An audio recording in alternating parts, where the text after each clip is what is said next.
qualifies as invasive. It does, it qualifies as Yeah, invasive. I think it does, yeah. Yeah. But for good reason, because Yeah. it's a really awesome healing plant.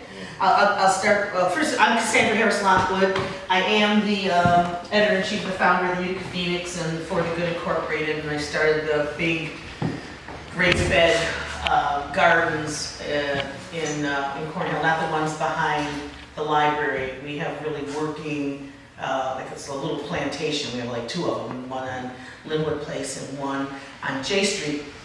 And one of the first things I did when I built those gardens was I brought in Comfrey. And there was this guy named Johnny Appleseed on Cassandra Comfrey.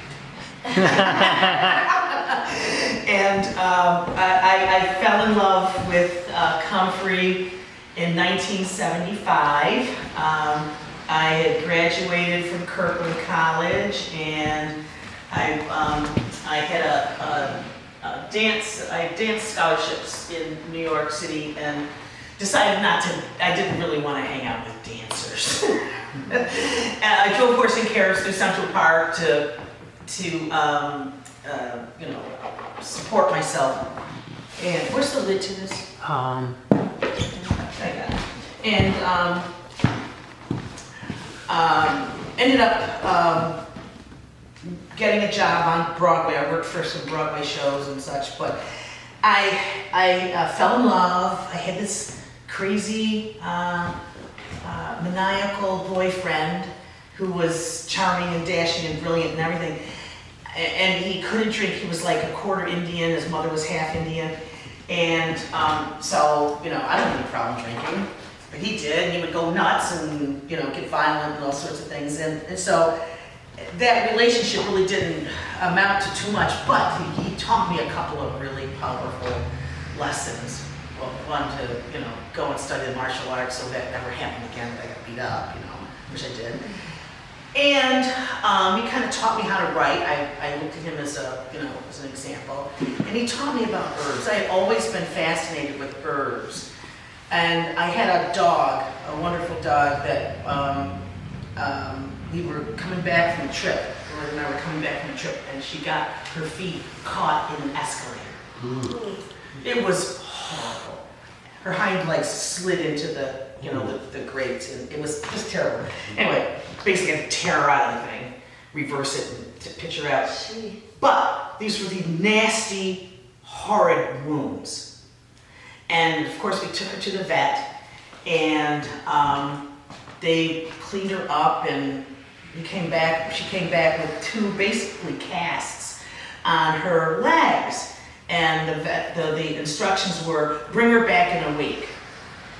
Well, after 2 days, these things started stinking.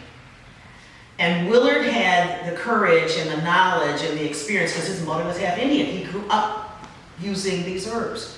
He said, we got to put a poultice on. We got to cut that out. We got to put a poultice on her. And I said, yeah. I did. So we went to the health food store. We just got the dry herb. I got the dry herb of the Comfrey root, and so that's already ground up. And we made a poultice. I'd never made a poultice before, but we put her in the bathtub and cut off these horrible, stinking bandages, and we're confronted basically with a gangrenous situation. It was terrible. And, pus and dirt and filth, and they really did not done a good job of cleaning her up. Anyway, we poulticed those wounds. Was that a powdered herb? No, it was a ground. Ground. Ground. Okay. It was a ground, dry herb. Okay. And we boiled, and now so we made a decoction. The decoction was the chopped up, this is a decoction, okay, this is the chopped herb boiled. And we boiled it in just a little bit of water because we used that herb. We brought the herb back, and this is what the herb looks like when it's cooked. Oops. Okay, yes, you can smell it, you feel it, it's slimy. And anyway, the goop started pouring out of those wounds, and I had my first lesson in Native American herbology and application.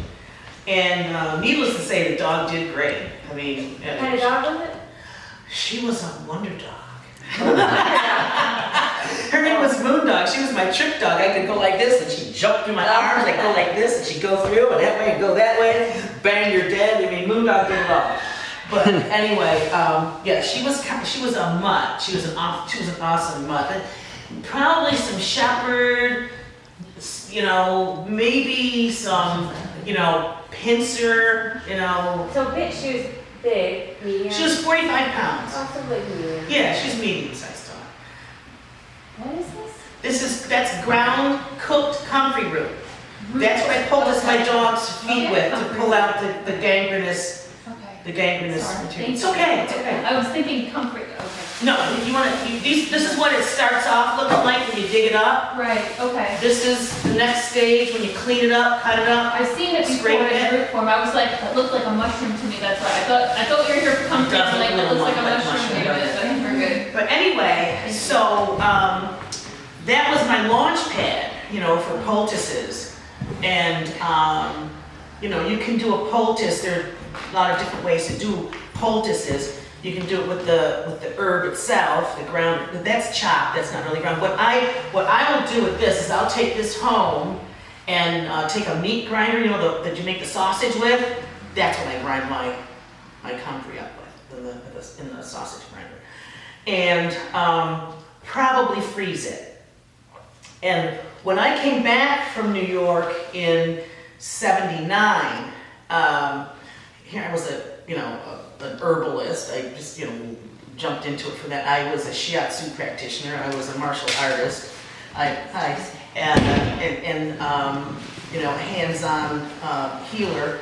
And I kind of fell into a crew of women who were healers, not just women, men who were healers, but mostly women, because I connected up with the midwives.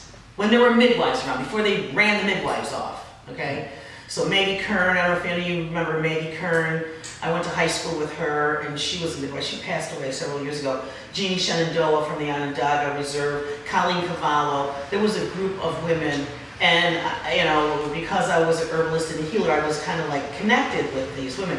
So I don't remember how I got the first comfreys, but when I got it, I used to process it, and the midwives would buy it from me.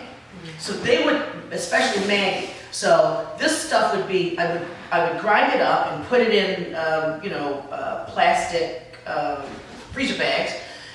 And Maggie, after a particularly traumatic birth, you know, where a woman had gotten torn up in, you know, childbearing, Maggie would come and get she said she would take the whole clump and just put it right up in there.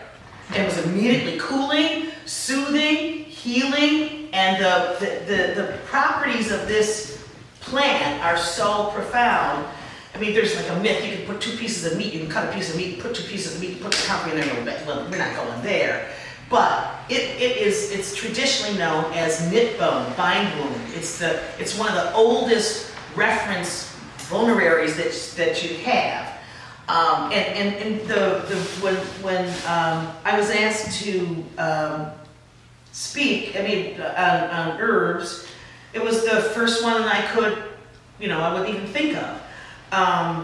And it's so powerful, in fact, that Codex in Europe and other agents of big pharma and modern medicine have effectively denounced it. Yeah. Okay? Yeah. Okay? So, in this narrative of investigation concerning ancient medicinal remedy and its modern utilities, okay, from 1936, and they said 25 years ago, in 1910, in 1912, you know what I mean, this kind of thing, they reference here, William Salmon in his English Herbal of 1710, page 213, classifies it among the agglutinatives and symphytica.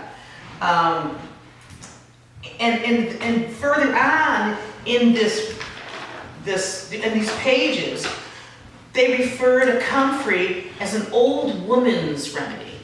Okay, an old woman's remedy. Now this is is back in the 1500s, they're referring to it as an old woman's remedy, okay? And as far as I've found, comfrey predates history. The use of comfrey predates the written history. It predates the Holy Roman Empire. It predates the Roman Empire. It predates the patriarchy. This is a throwback back to the matriarchs. This is the wise women, the witches, the crones, the clan mothers used this herb. When the men were busy off warring, they didn't make war right away. Men didn't make war right away. They had to figure out how to do that. You know, it was like, how do you get from day to day? They would go out and they'd hunt, and the women would be there doing what? Bearing children, keeping the children healthy, patching up the wounds for the guy that got gored, whatever. It was the women that did that. We held that spot. And when the guys figured out, okay, we're gonna take over those guys over there because they're on that bison and was a nice looking one, and we gotta fight for it. When they started doing war and found out their power in numbers and in physical strength, is when things began to shift. But prior to that, it was the women, we women, that held that place. And this is one of the first herbs that was used. And it has incredible properties, to the point where if you know what you're doing with this herb and other herbs, you're not going to be so fast to go to the doctor. You're not going to be so fast to buy the prescription drugs. So when we had this return to Eden, back to Eden with the Jethro class, right? And that was like the Bible back in the 60s and the 70s. When that started like really taking on, and hippies went out and started communes and growing off the land and, you know, going up the country, baby, don't you want to go, kind of stuff. It got serious. They were thinking, this herb, if this stuff takes off, we're going to be losing a whole bunch of patients. So they began a campaign. Now I downloaded something just today that was referencing the efficacy and safety of comfrey. Now, I went through this guy's whole thing and how he disparages anybody that doesn't go to the doctor. Oh, these herbalists, what could they possibly know? This stuff predates history. Anyway, and their logic is so weak, I can't believe it. I don't have my glasses on, but the point is, I remember hearing in the early 80s something about rats and comfrey and liver failure, liver damage, okay? I haven't seen anything about the rats, but they're talking about pigs now. And pigs, you know, physiologically very similar to humans, okay? So the best that I can gather, because I've never seen the study, I've never read the research, I've never seen a double blind on it. They fed these pigs nothing but comfrey 24/7 for 3 months. Yeah. And somebody got cancer. They don't say how many, they don't say what the control was, they don't, you know, you don't find, I haven't found it, okay? And in centuries, and even today they'll say, we really don't have any reports of anyone dying from comfrey. But they've maligned it. It's illegal to have it in New Zealand. They've banned it in Canada. They've banned it in Germany and most of Europe. Because it's such an awesome herb. And homeopathically, symphytum, comfrey, is, and this is because I do more homeopathy today than I do herbs, because I can carry it around this for one, but it's a part of the process if anybody wants to heal a broken bone. There's a reference in this piece about the toxicity and some children in Jamaica who with bush tea disease, and they make these crazy, like, offhanded references to just like in comfrey. It's not just like in comfrey. bush tea, he doesn't even specify what the bush is. But, what does it say? Oh, yeah, that it mimics Budd-Chiari disease, but that the, yeah, here it is. Hepatotoxicity following intake of pyrrolizidine alkaloids, including Comfrey. Now they just include it. They don't even reference why, how they've included it. And to the point where I have a friend who's an oncologist and a professor at Tulane University. And I don't think he's afraid of research. And I'm gonna ask him to look into this, see what he can find, because Comfrey needs to be restored as the queen of herbs, as she is. Now, all of these references that this guy uses in his piece, and he doesn't, it's not dated, and it is German I believe it's German in its origin, helmet sites, yeah, Nuremberg, yeah. Every single reference that they make to Comfrey being a danger is the 1980s and the 1990s. There's two in here about the Sonetco poisoning, exhibiting Zinchieri syndrome, in 1951, and there's another reference in 1954. This was a targeted campaign. And it's, I've passed this around because I underlined all of the dates. There's nothing in the 60s, nothing in the 40s. On the contrary, we had this from the 1930s that is, referencing back to the 1500s. So, that being said, the use of it has not been restricted. Does anybody remember when they were talking about Codex coming to the United States? It never came. No, I don't think they're done trying. I think they're definitely still trying to do that. We've been fighting it. I mean, the FDA has enacted actually some laws that are headed in that direction right now. What is Codex? Codex is, I don't know, it's a conglomerate, it's some sort of a conglomerate of pharmaceutical companies and who have... In Europe, what they've done in Europe is you can no longer, you can't practice as an herbalist in a lot of countries. I was just speaking to somebody over there the other day. Really? Yeah, and they shut this one down big time. And it's illegal. And now they want and I'm not sure if it goes country to country, but I believe it's the whole European Union.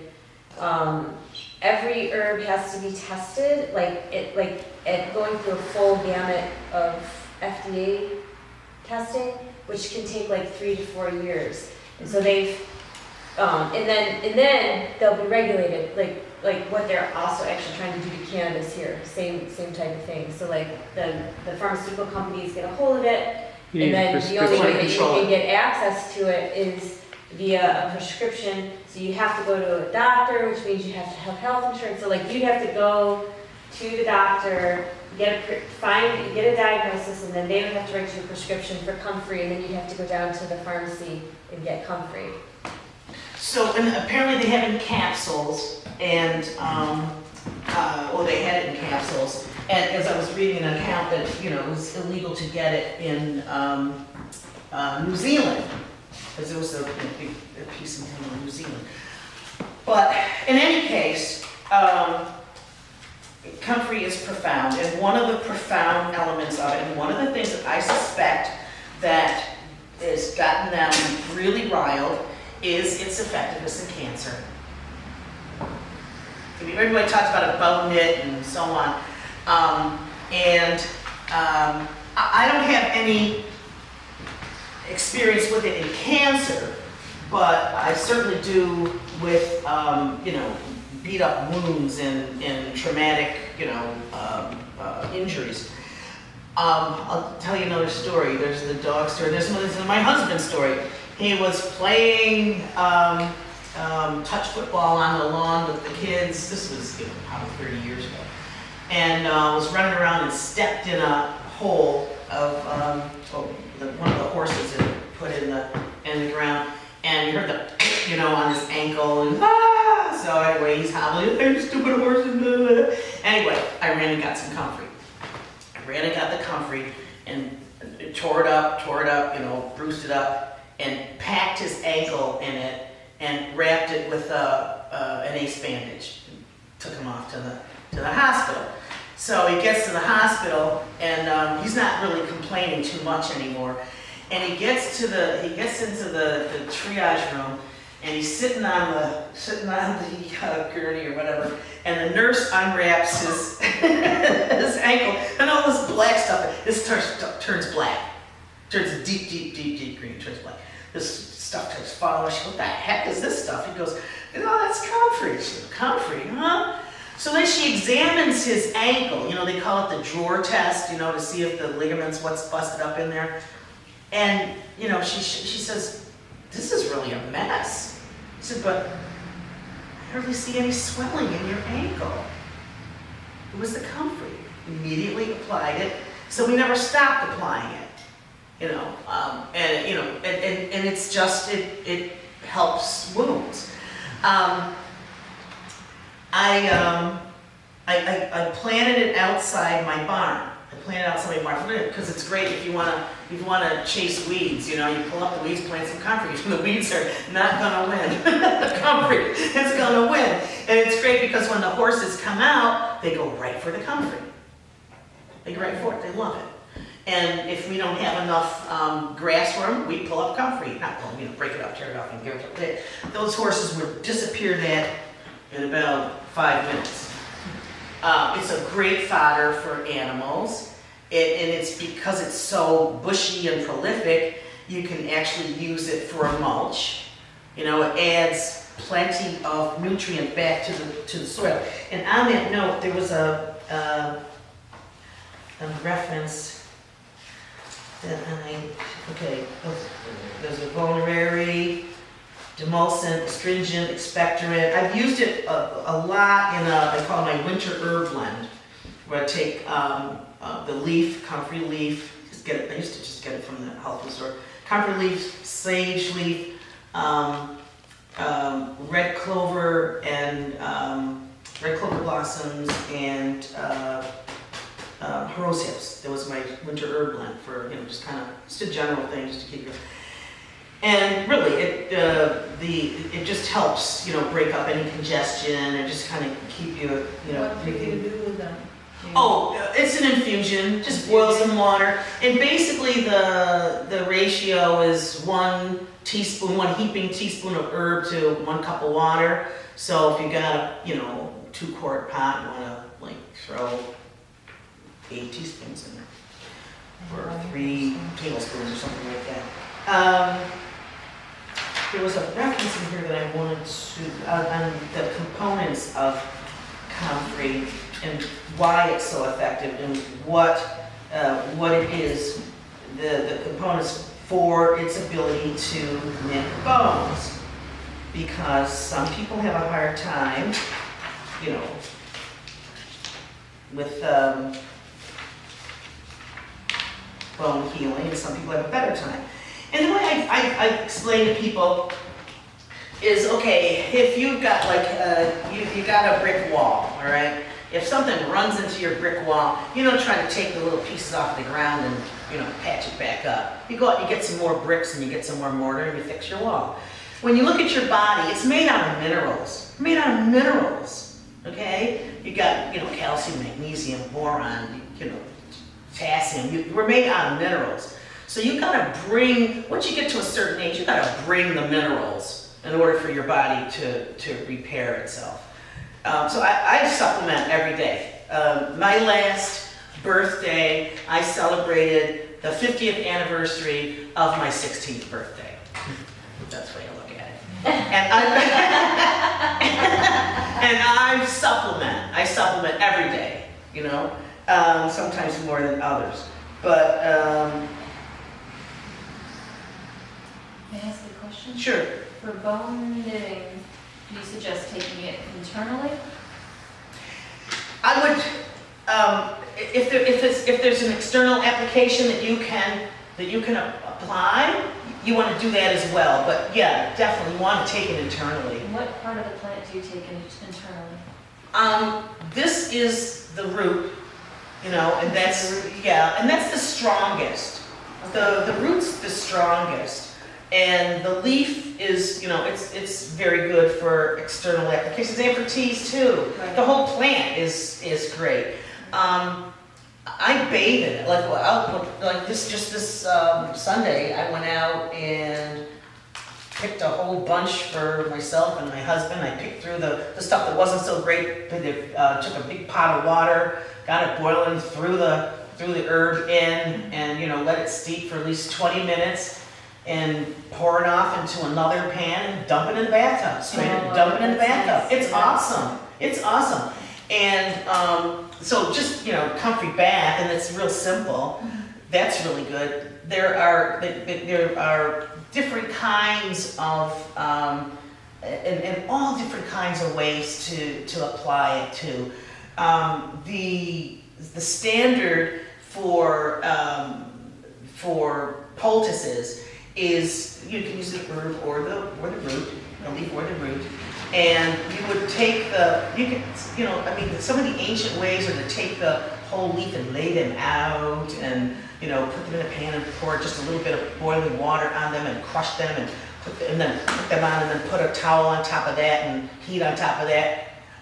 So there's no volatile oils you have to be concerned about losing by boiling comfrey. you don't want to boil the leaf. Okay. You boil the root.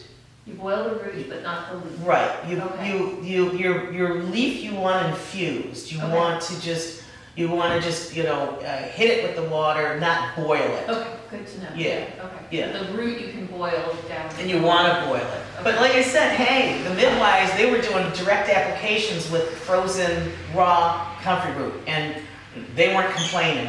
Okay. So, and you know, it's really interesting because I was trying to get to Jeannie Shenandoah before I came because, as I said, Maggie passed on, and I didn't know. I wanted a little more clarity on exactly how she, you know, did the applications on the new mothers.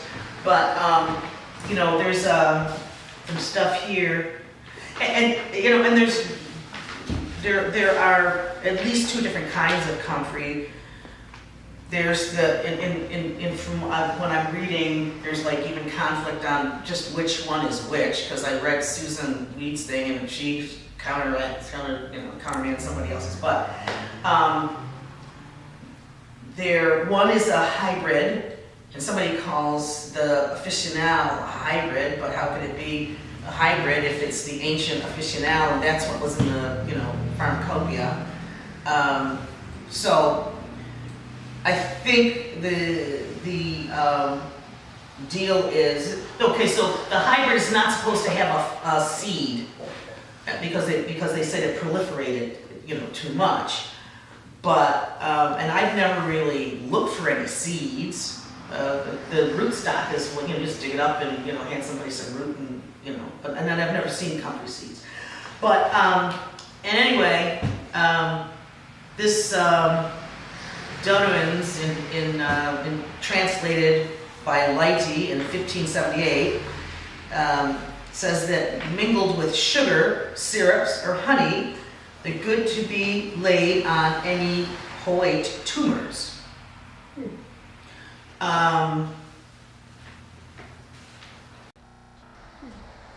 The glutinous properties, bone setter. Oh, this is very interesting. In this Squire's Companion to the British Pharmacopoeia, 17th edition, in page 619, as having astringent, mucilaginous, and glutinous properties, its author knew a bone setter who had rendered himself famous by treating fractures with a pulp made of the scraped root, spread to the thickness of a crown piece, upon cambric or old muslin which was wrapped around the limb and bandaged over. It soon stiffened, giving great strength and support to the part, and the bandage was not removed until the limb was well. And I've been doing more with the comfrey leaf, ground up and applied lately, and it does harden. It gets hard. And here's it. The roots of comfrey taken fresh, beaten small, spread upon leather, and laid upon any place troubled with the gout, do presently give ease to the pains, and applied in the same manner, giveth ease to pain joints, and profiteth very much for running and moist ulcers, gangrenes, and mortifications. And that is, there's a marble statue of some John Parkinson, born 1567, apothecary to King James I, outside the Pump House in Seton Park, Liverpool.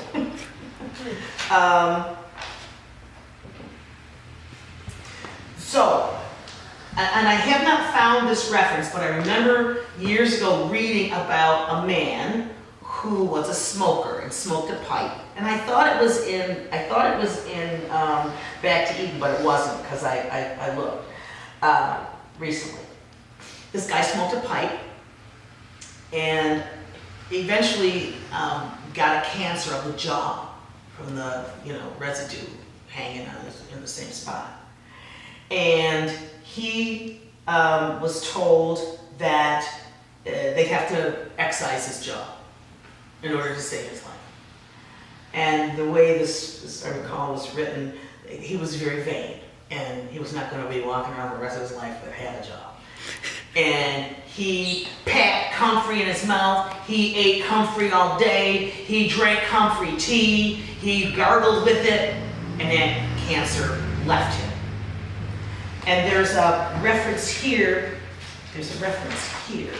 to a woman. Now this is, it's kind of, it's troubling, so these are ancient accounts. So, these people talking about comfrey being a danger, just like totally off the mark. Okay, here we go.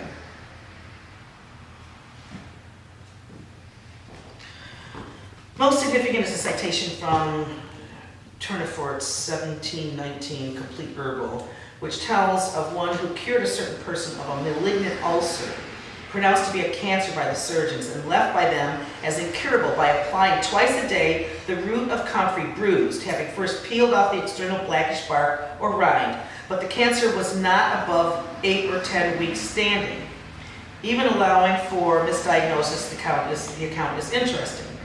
Dr. Kirshner personally observed the powerful anti-cancer effects of comfrey on a patient who was dying from advanced externalized cancer. He prescribed fresh, crushed leaf comfrey poultices throughout the day.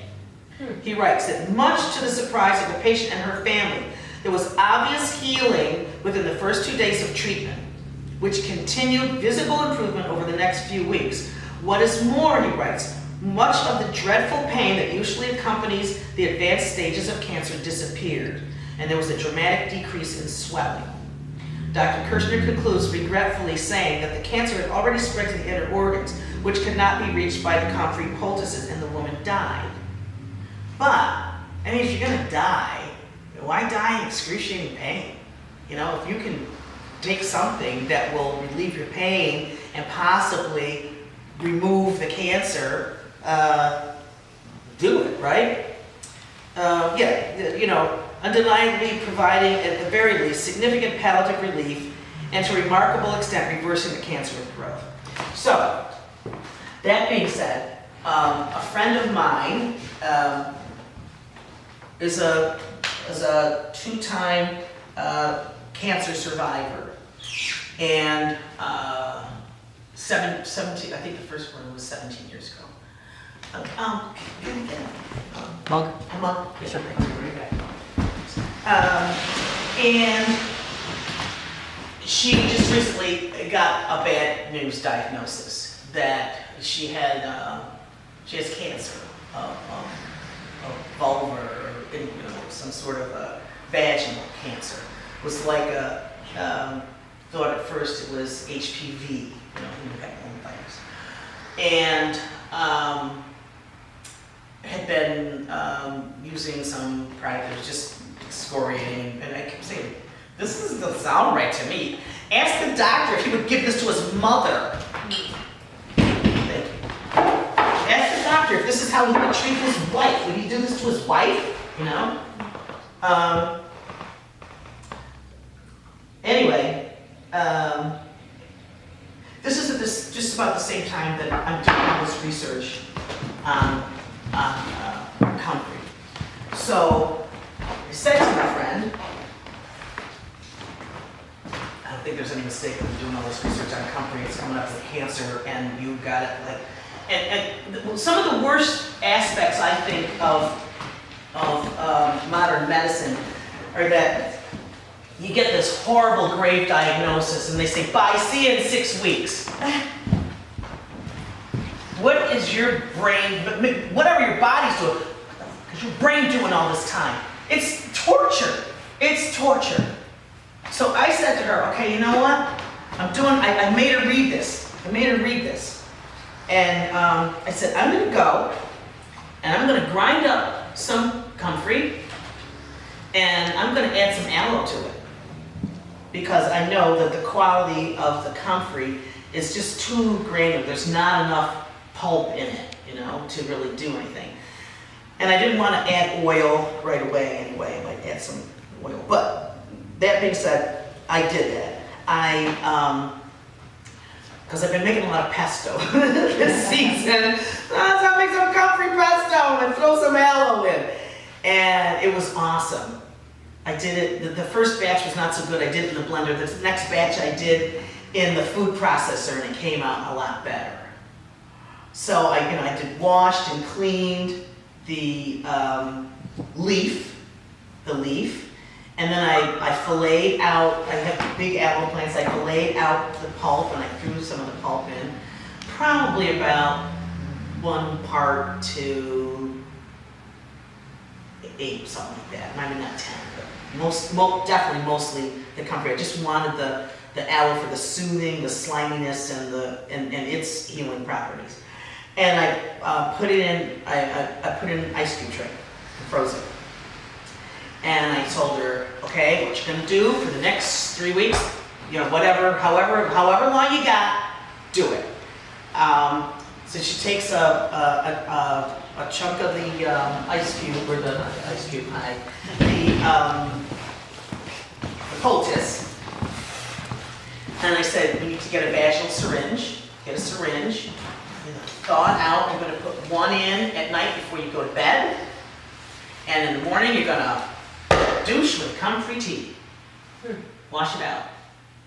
And we didn't have the Comfrey tea right away because I hadn't prepared the herbs, so she was doing the poultices. And she told me today, she said, you know, I had gotten so used to the irritation and the aggravation. She said, I didn't even realize it until it was gone. She said, and it's gone. So, you know, we're talking about somebody with a horrible diagnosis, with no, you know, palliative application from a doctor, no suggestions, no nothing. And now she's doing Comfrey aloe, basically they're suppositories. She's doing a, you know, suppository. And then washing it out. And we're talking about I said, I want you to document this. Yeah. I want you to document this because I don't, who's doing it? It just, being a healer, it confounds me how modern medicine, medical people can just give somebody a diagnosis like that and then send them home without well, you might want to do this to make you feel better, I remember getting a diagnosis that I had breast cancer, and they sent me home. And I had to tell my husband and my son, I got this really bad diagnosis, And, I have fibrous breasts anyway, they're not very big, but they're tough. and I was like, well, what am I supposed to do for the next 6-8 weeks? you know, after I had this horrible squishing mammogram. I sought out thermography. I found thermography and went and had a whole body scan and, you know, parts and, you know, an evaluation. And, you know, it stands to reason, if you have a tumor, the blood's gotta go there to support that tumor. You're gonna have a hot spot. There were no hot spots in my breast. I'm driving on my way back home from Syracuse where I got the thermography, and I get a call from the hospital telling me, well, we want to make your next appointment. I said, no, I won't be making that appointment. Not making that appointment. Done with it, bye, see ya. Where'd you get the thermography? There's this woman, I think she goes to Carol and Cesari's now. She makes regular rounds now, but I went someplace. It was some chiropractor's office, and she would come on a regular basis. But I look at thermography as the way to go. Yeah, I You know? You know about thermography, folks? Yeah. You know? Anyway, I don't, okay. I feel really dumb. Thermography was basically developed by the military, Okay. okay? So they can like do, you know, seek and find and kill yous when it's dark. So it's a heat-seeking device, Okay. okay? And it is rated to, pardon? Heat sensing. Heat sensing, heat sensing, thank you.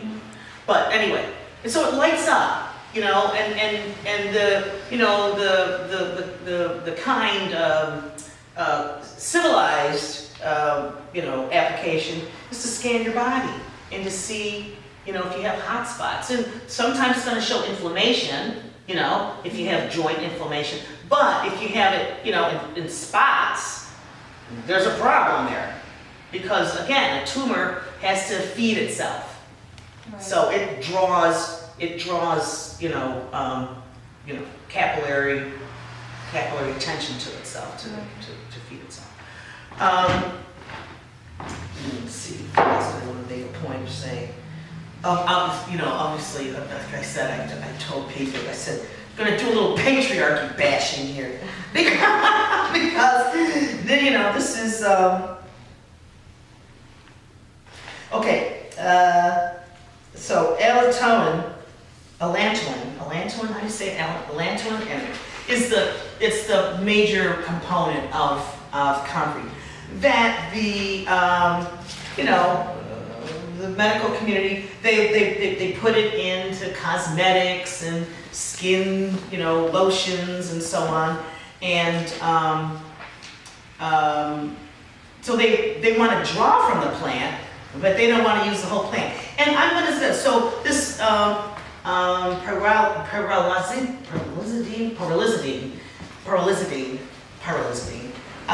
is a problem. But it's my understanding that with a plant like this, even if it does have an element that would be damaging, because when you use the entire plant, it has another element that's going to balance that out. There's been no record of anyone ever dying from ingesting Comfrey. But they keep hammering on this pyrrolizidine, that it's, you know, it damages organs. But again, I've not found the... They isolated that, right? Yeah. They isolated it, and then they label that as cancer causing, but when you put the whole thing together, it's, you know, it works. Absolutely. You know, so it's like, Absolutely. it's just demonizing it. Absolutely. And it's worked for centuries. It's worked for before they even wrote stuff down. Do this, you know. So,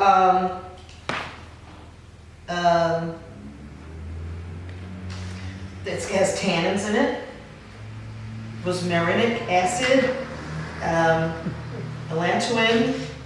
Yeah, you know tannins. You know, like the Plantago major and what is it, minor, or is it just the lance leaf or the broadleaf? I can't remember that. Right, I don't know what the But other they're Latin loaded name is. with tannins. You know, I've chewed that stuff up and put it on, you know, somebody that's broken out in hives and they go away.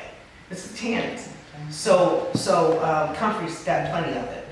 But Let me see, never apply comfrey to broken skin. You know, they've got all these, I don't know why they would say that. I would say that. Well, what if it closes the wound That's the only reason that I can see. with- that. with the plant in it. Deep wounds, they don't want it to heal Right. because it's a self-proliferant, they don't want it to heal. Yeah, that's what I was saying. That's why they say that. Heals too fast, and then it gets abscessed. I think that the plantain would be a better choice on that, because it's for an gonna, open wound. yeah, because it's gonna draw stuff out Tell you before it what, closes it. aloe is the best, man. Pack that thing with Mm. aloe. I've got to tell you, I cut, I'm not laughing, so it wasn't funny. I cut a quarter of my finger off here. Back, it must have been in June or July. And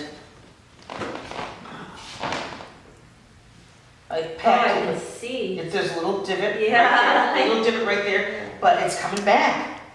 It's coming back. Aloe, I just put the aloe on it and bandaged it up. Are you growing aloe? Oh yeah, It, like outside? I'm bringing it in tonight. Was it outside for the summer? Oh yeah, it goes out every summer.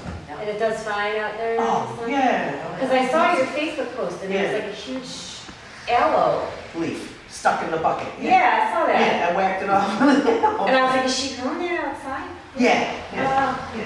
Oh, Yeah. But, now this is very interesting. Even this old piece says, 1974, oh, the herb book. And I have that book someplace. Having also done this work to meet potential physician objections with a clear shared understanding of the Comfrey rule.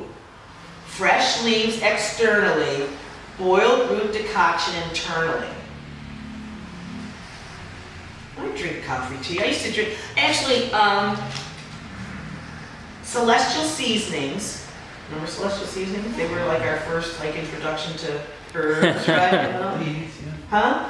Yeah. They had a comfrey mint tea. Because comfrey really doesn't have a lot of taste, you can see, right? It does not have a lot of taste. And, but they had a comfrey mint tea, so I'm not going with it.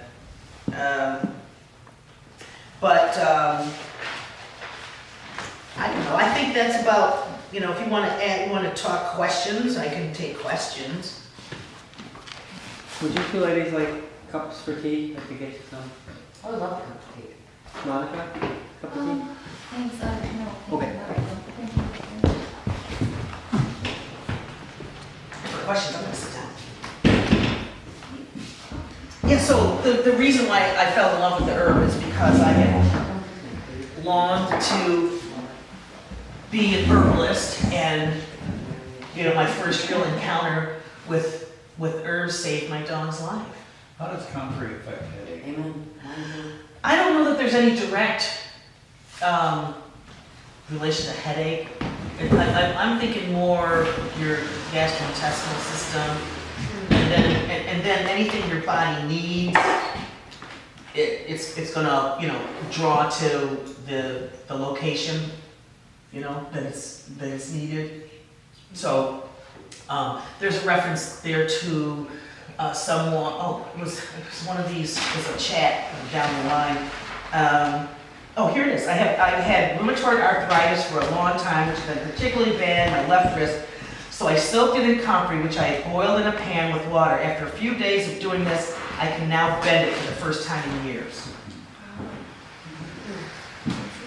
Okay, I slammed my ankle into something really sharp like a couple weeks ago, and the cut's healed, but there's still a really stiff bump there. That's something that probably comfrey would, Absolutely. like the leaf on the skin. Either one. And like I said, I have, the ground, if you have a food processor, Right. what I find is if you're going to use it, I would take this stem off, Stem part. because it's Oh, very Okay.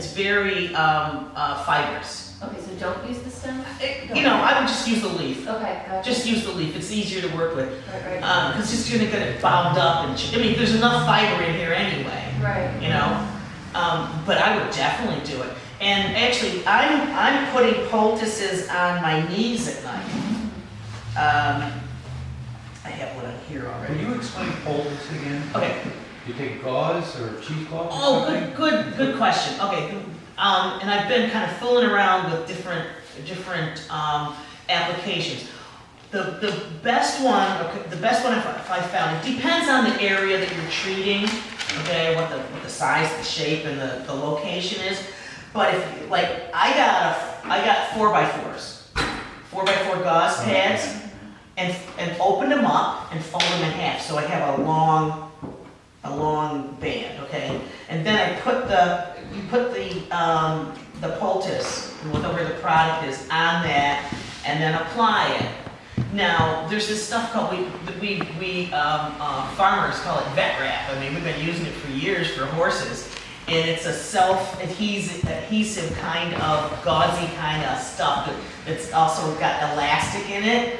So if you had something here, you could put it on and put the vet wrap around a couple of times, and it's going to stick to itself. But if you put it on a joint, it's going to bind up behind it.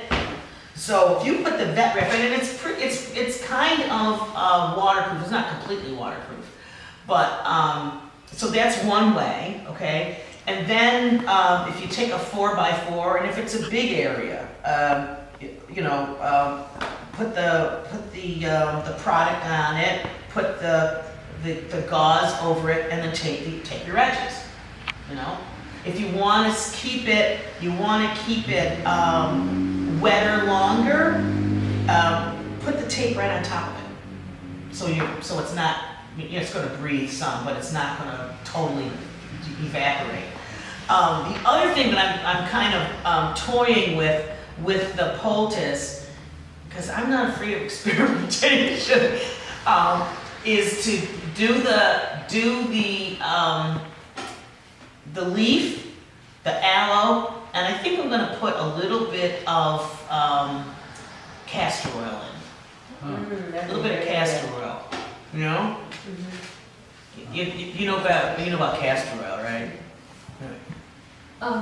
I've been soaking comfrey leaf in coconut oil.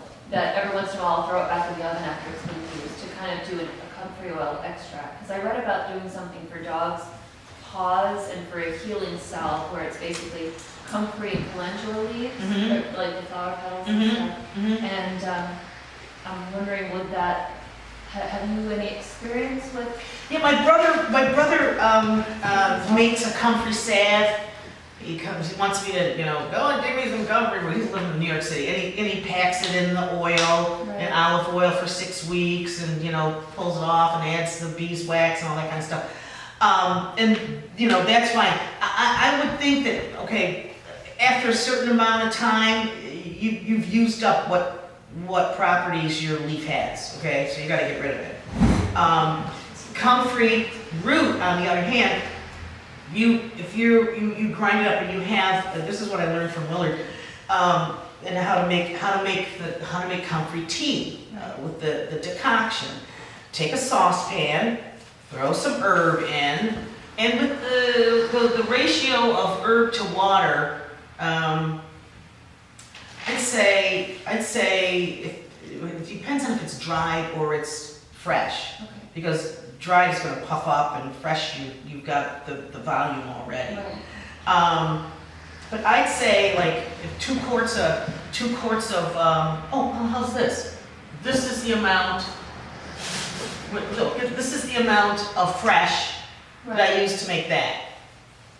Okay. Okay. Gotcha. Yeah. So and that was filled for about that high. Okay, it's not like 1 and you can, you want to boil it, simmer it, to be a rolling boil, simmer it for 20 minutes, and then pour it off.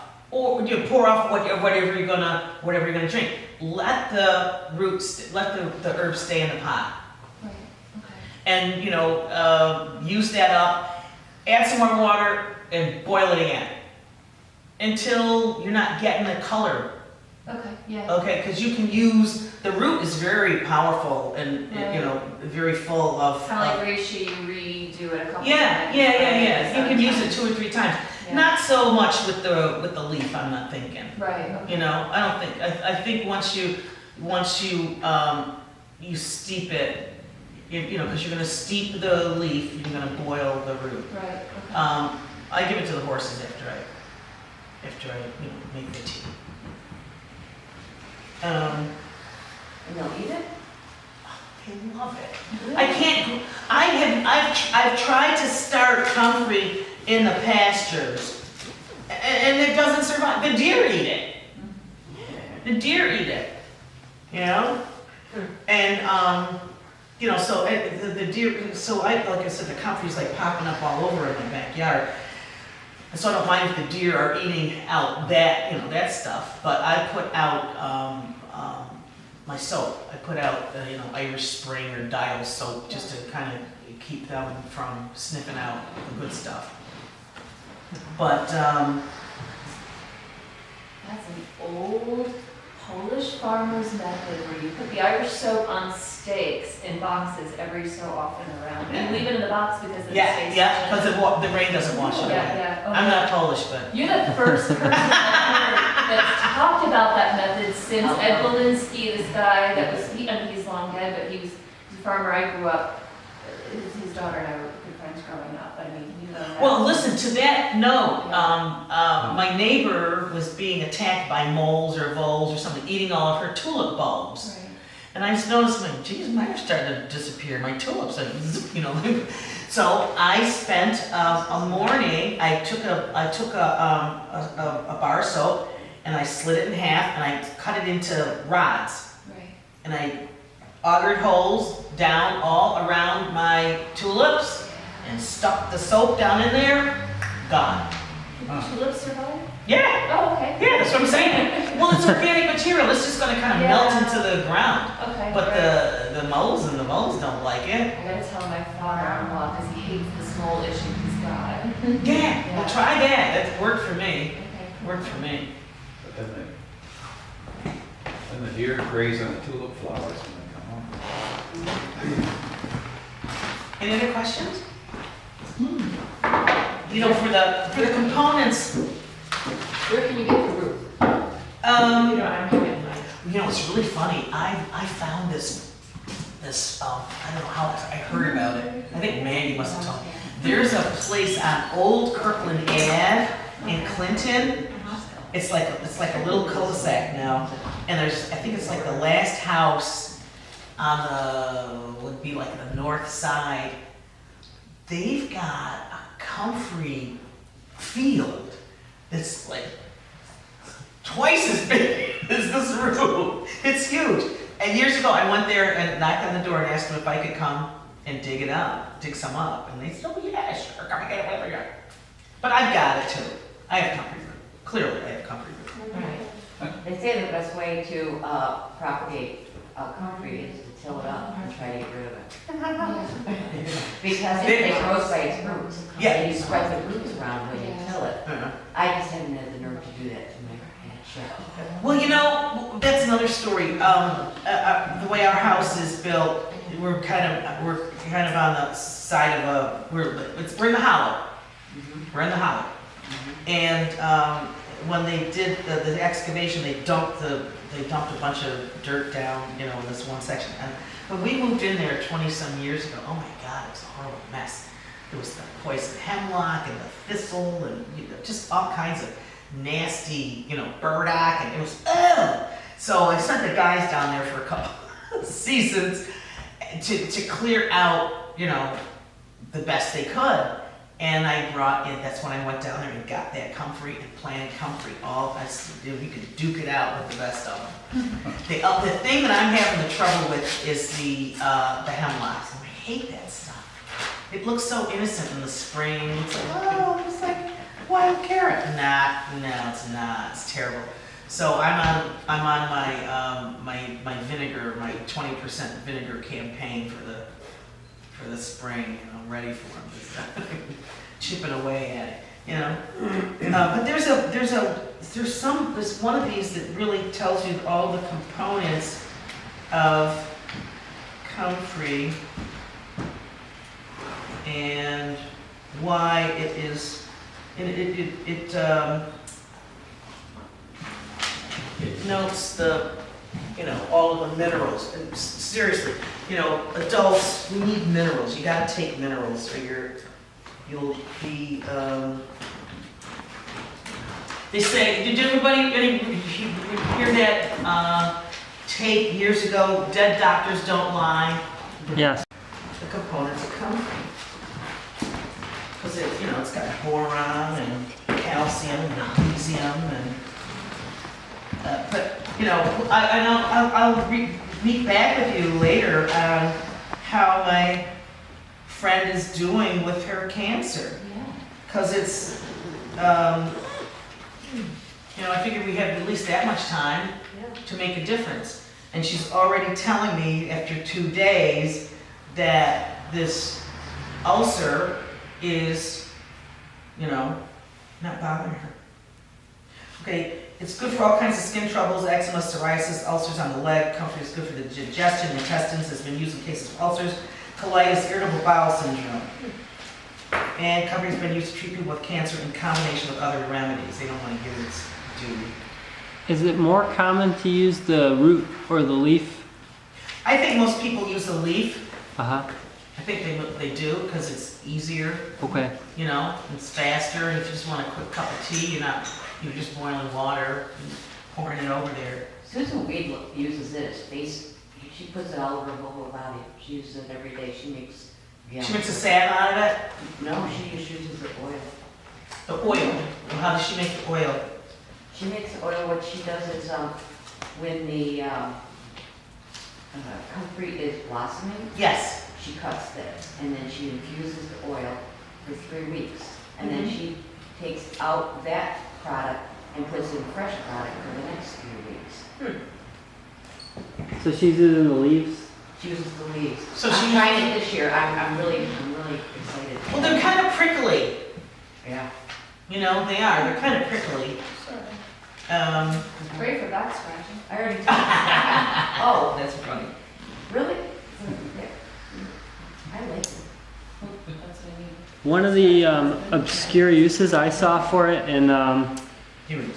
an herbal book was it's for anal itching, which is it's specifically used for that. Where I haven't seen a lot of other plants that were specifically indicated for that. Well, you know, that's funny you should mention it because when my friend first started using it, she said that when she first inserted it into her vagina, it itched a little bit. Then she said then it went away. But then she realized that the itching and the irritation that had been bothering her was gone. So it's really funny too because like with homeopathy, like cures like. Okay, like cures like, and I've been doing homeopathy for a long time. And about a month or so ago, what was a month ago? I caused myself a case of tachycardia from a homeopathic remedy. I was doing it. It's funny. Okay, so homeopathy nails a number of different symptoms. You need the entire symptom picture to figure out which remedy you need. And I had this wart. I figured I never had a wart before. What is this stupid wart?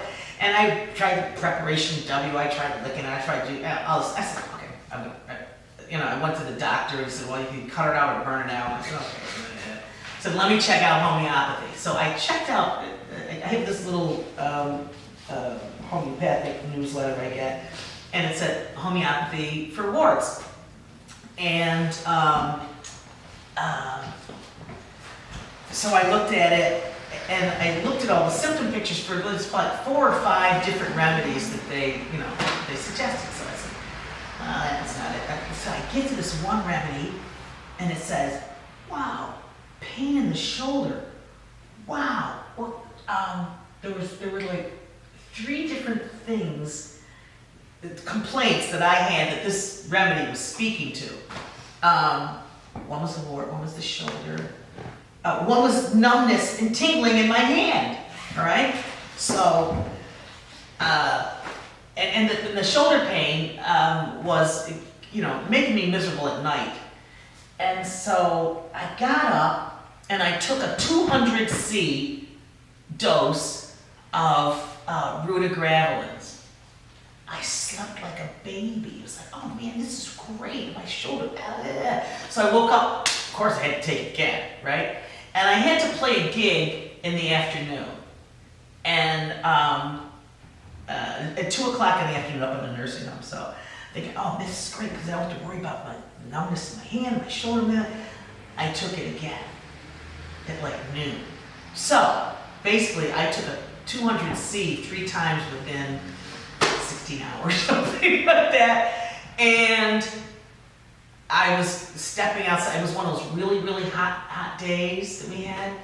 And an associate was smoking a cigarette. I walked up and I got this blast of tobacco smoke in the heat. And I was like, whoa. And all of a sudden, I said, shit, I gotta take a cardio. So I waited for it to calm down anyway, and I went up, and I ended up going to the emergency room, and it resolved by itself. But I went back and looked at the symptom picture for rutagravelins, and it was palpitations. I caused that. I had to prove it. Yeah. I had to prove it. I caused it proving in myself for rutagravelins. So, if you gotta take a cardio, you take rutagravelins. Should resolve it. So the pigs get cancer from too much, That's interesting, yeah. right? Yeah. The pigs that's all they're doing. So they did the cancer, they ate the comfrey, they wallowed in the comfrey. That's all they had was comfrey. It gave them cancer. Like cures like. Yeah, that's interesting. Yeah. So this is why they don't want you messing with comfrey. Because it can do way too much for you.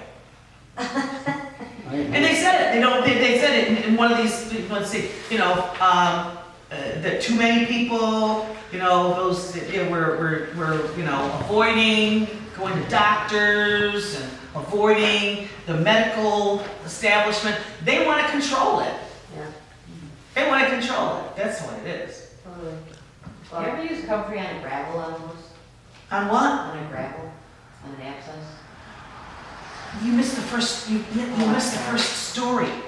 I had a dog who had gangrenous wounds, had been injured and wrapped up by a vet and sent home. And after 2 or 3 days, the wounds were stinking. And it was my boyfriend, whose mother was half Indian, who had taught him Indian herbology, who taught me Indian herbology. And that's how we stayed. That's why I fell in love with it. I started reading about this herb and drinking this tea, and I've never had any kind of. I just got thinking about it. I'm dealing with the gravel right now. Am I not putting Comfrey on? Yeah. Where's the complaint? Well, the gravel popped out of cornet man. Oh, on a horse. Yeah. Oh yeah, and feed him the comfrey too. He won't eat it. I've tried. Really? It's not. My horses will knock you down to get to the complaints I don't want him to eat. right. So what are you soaking? What are you soaking with? Epsom salt. Comfrey tea. Absolutely. It's cheap. It's easy. Yeah, I got it. You got it. I'd soak it and pack it. And then again, if you just grind it up. And I'm thinking because you wanna this one of these references talked about the ancient application basically made a cast because it hardens when it dries. All right, made a cast out of it. So I would suggest blending it with castor oil. Just a little bit of castor oil, just a little bit, so it's pliable. You use Ictamol on it, and that's so harsh. It is. Not a cornet. It is, yeah. It's a touchy On spot. the puffs, that's one thing, but on the cornet, man, it's another. Yeah, that's a touchy spot. So, and the thing is, you can put it on a gauze, and that's the other thing. You can get rolled gauze and put it back and forth and back and forth and back and forth and put your poultice on it and just lay it right on there and then, wrap it. Yeah. Take some tea though and put it in his water. That's true. That's He's a true. big water drinker. Yeah. He is or he isn't? He is. Uh-huh. Big. So, do you have a boot? Do you have a boot? Uh-huh. Oh, you could make a big glob paste and put it in the boot, shove his foot in the boot, let it slap all around here. And the ones that we don't, because it's pretty difficult. Let us know. I mean, last night I knew it was gravel, I knew it was gravel, and finally last night It popped. it popped, Uh-huh. you know, Uh-huh. and, Post it on the Utica Herbal Study Group Facebook page, how your horse does. Yeah, yeah, yeah, tell us what you do. and, you know,